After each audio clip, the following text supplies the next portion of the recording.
क्या हुआ तेरा वादा या आशयाखाली ठाकरेंच्या शिवसेनेचं आंदोलन छत्रपती संभाजीनगरमध्ये तालुकानिहाय ट्रॅक्टर मोर्चा काढण्यात येणार आहे। 12 जूनला जिल्हानिहाय चक्काजाम आंदोलन करणार आहे। नांदेडमध्येही ठाकरेंची शिवसेना आंदोलन करणार आहे। विधानसभा निवडणुकीत दिलेली आश्वासनं पूर्ण न केल्याने आंदोलन केलं जाणार आहे।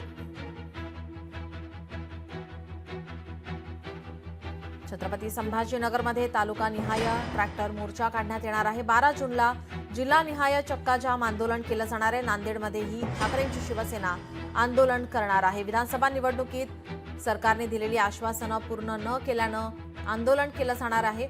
आपले प्रतिनिधी सचिन बडे आपल्यासोबत जोडले। सचिन, काय अधिकची माहिती?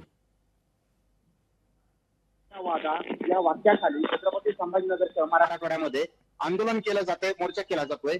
यामागचं कारण म्हणजे काही दिवसांपूर्वी निवडणुकीच्या आधी वादे केले, वचनं दिले, मात्र ते वचनं पूर्ण झालेले नाहीयेत। त्यामुळे दोन्ही मुख्यमंत्री आणि दोन्ही उपमुख्यमंत्री यांना हा प्रश्न विचारला जातोय। आपण जर माझ्या मागे पाहिलं तर तुम्हाला या ठिकाणी दिसत असेल की बैलगाडीच्या माध्यमातून, ट्रॅक्टरच्या माध्यमातून सरकारला प्रश्न विचारला जाणार आहे आणि सर्वात मोठा महत्त्वाचा प्रश्न असणार आहे, क्या हुआ तेरा वादा। आपण या ठिकाणी पाहत असाल, या ठिकाणी कार्टून काढलेले आहे। त्या कार्टून मध्ये तुम्हाला दोन्ही उपमुख्यमंत्री आणि मुख्यमंत्री दिसत असतील आणि जी वाक्य होती, जी वचनं दिलेली होती ती पूर्ण झालेली नाहीये। त्यामध्ये मग कोणते वादे केलेले आहेत, कोणते वायदे केलेले आहेत, मात्र ते पूर्ण झालेले नाहीयेत। या माध्यमातून क्रांती चौकापासून या मोर्चाला सुरुवात होणार आहे। विभागीय आयुक्त कार्यालयापर्यंत हा मोर्चा जाणार आहे। मग ते शेतकऱ्यांचे प्रश्न असतील, लाडक्या बहिणींना 1500 चे 2100 रुपये असतील, तर त्यासोबतच सर्वसामान्य वृद्धांना सुद्धा 2100 रुपये देण्यात येणार असं म्हटलं गेलं होतं, मात्र ते सुद्धा मिळालेलं नाहीये। शहराच्या पाण्याचा प्रश्न गंभीर आहे। एवढी भयानक परिस्थिती असताना सुद्धा ते प्रश्न सोडवले गेलेले नाहीत। त्यामुळं अखेर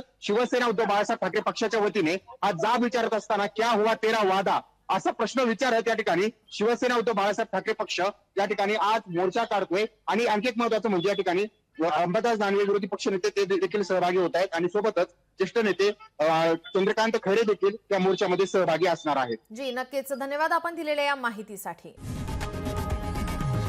लोकशाही मराठी ऐका, पहा, जागरूक रहा।